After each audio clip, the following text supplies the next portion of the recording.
नमस्कार, बहुत स्वागत है आपका। आप देख रहे हैं गणेशा धर्मा सन्मार्ग। मकर राशि वालों, मई के महीने में ग्रहों की चाल आपके जीवन में क्या कुछ करेगा धमाल। क्योंकि अब आपकी साढ़े साती अंतिम चरण पे चलना शुरू हो चुकी है। अभी तक साढ़े साती छाती पर थी, आप बहुत परेशान थे। लेकिन जब अब साढ़े साती उतरने लगी है, उतरती साढ़े साती के कारण मई के महीने में होंगे पॉजिटिव बदलाव।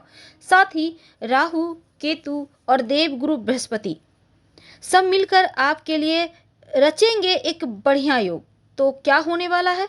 सबसे पहली बात तो हम जानते हैं ग्रहों की चाल के अनुसार देवगुरु बृहस्पति मीन राशि में है शुक्र के साथ। तो खासकर जो मकर राशि के विद्यार्थी हैं उनके लिए अच्छा है, क्योंकि पढ़ाई लिखाई की समस्या दूर होगी, पढ़ाई में मन लगेगा, रिजल्ट अच्छे आएंगे।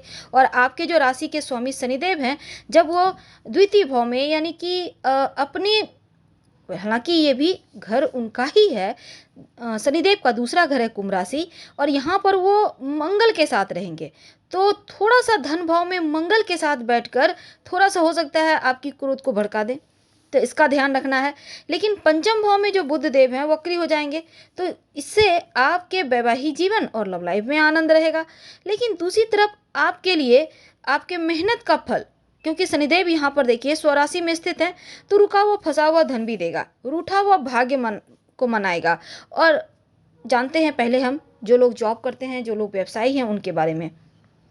तो करियर के मामलों में ये समय उत्तम है, क्योंकि शुरुआत में मई के महीने की शुरुआत में दसम भाव के स्वामी जो शुक्र हैं वो आपके तृतीय भाव में बृहस्पति के साथ हैं। अब देवगुरु और शुक्र, एक तो देवगुरु हो गए देवताओं के गुरु, और शुक्र हो गए दैत्यों के गुरु। दोनों में सम है, मित्रता न शत्रुता। तो ऐसे में आपको इस समय बॉस या अधिकारियों के द्वारा सम्मानित किया जा सकता है। अगर आप जॉब करते हैं तो लंबी दूरी की यात्रा दिखती है, आपके जॉब से संबंधित यात्रा, विदेश जा सकते हैं। साथ ही जॉब को लेकर यात्रा के साथ आपको एक अच्छी सरकारी नौकरी मिलने की संभावना भी है यहाँ पर। और कठिन परिश्रम करना होगा, लेकिन परिश्रम से लाभ होगा। आपकी वाणी का वेट बढ़ेगा। अब यहाँ पर अपनी वाणी के दम पर आप हर कार्य को करवा ही लेंगे। अगर आप जॉब की तलाश में हैं तो आपकी मनोकामनाएं यहाँ पूर्ण होती दिखती है।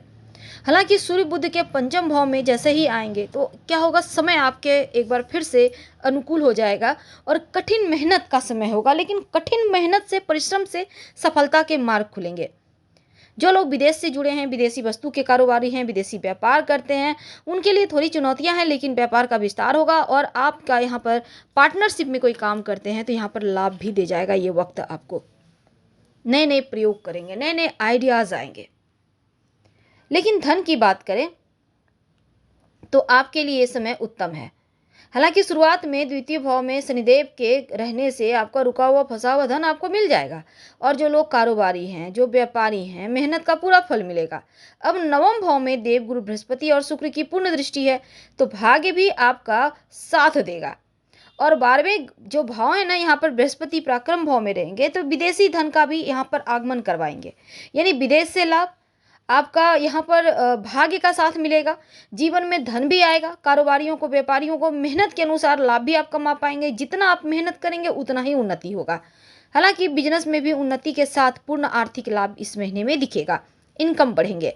और जहाँ भी आप इस समय आप पैसे इन्वेस्ट करेंगे, हालांकि सोच समझ कर कीजिएगा, आपको फ़ायदा जरूर होगा। कर्ज मत लीजिएगा इस महीने में, कर्ज लेने से बचिए। और क्योंकि कर्ज लेना आपके लिए सही नहीं दिख रहा, इस महीने में ये डिसीजन गलत हो जाएगा। तो पुराना जो कर्ज है उसको आप चुका देंगे। कोई पार्ट टाइम काम आप शुरू करना चाहते हैं, करिए, बेशक आपको लाभ होगा। धन लाभ के बढ़िया योग है। और किसी पर भरोसा मत कीजिए। आंखें बंद कर भरोसा करने का मतलब है यहाँ आपको टेंशन होगा। पैसा उधार देने से बचें और किसी से झूठा वादा तो बिल्कुल भी ना करें, वरना आप परेशानी में पड़ेंगे।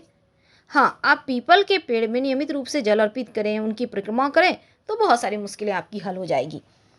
क्योंकि देखिए यहाँ पर आप मकर वालों के लिए जो शनिदेव है ना, यहाँ आ गए हैं आपके लिए थोड़ा सा जैसे कुंभ राशि में आए हैं, तो नौकरी में स्थानांतरण होगा। नौकरी से संबंधित छोटी मोटी मुश्किलें हैं, खासकर यात्रा वगैरह ज़्यादा करना होगा। लेकिन आप इस समय मेहनत कीजिए, नियमों का पालन कीजिए।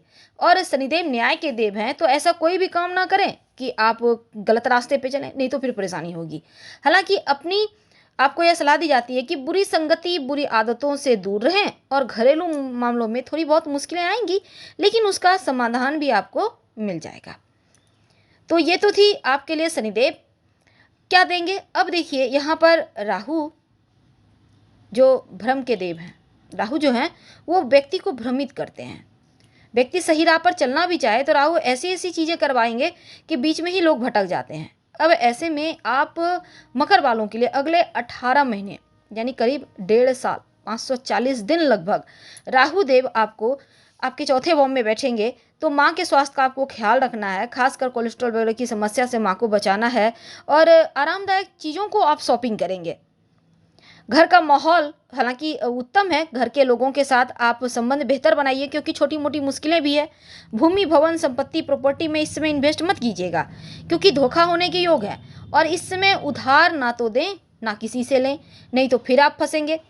तो राहु केतु भी यहाँ पर थोड़ा सा आपको भ्रम करेगा, भ्रम में डालना चाहेगा, तो आपको इस भ्रम की स्थिति से बाहर निकलना होगा, नहीं तो फिर आपके पास पछताने के सिवा कोई रास्ता नहीं बचेगा। तो यहाँ पर राहु केतु के आपको बातों में नहीं आना, बल्कि अपने दिमाग से काम करना है और जो चीज़ें आपको समझ में ना आए वो सीनियर से या किसी बड़े से सलाह लें।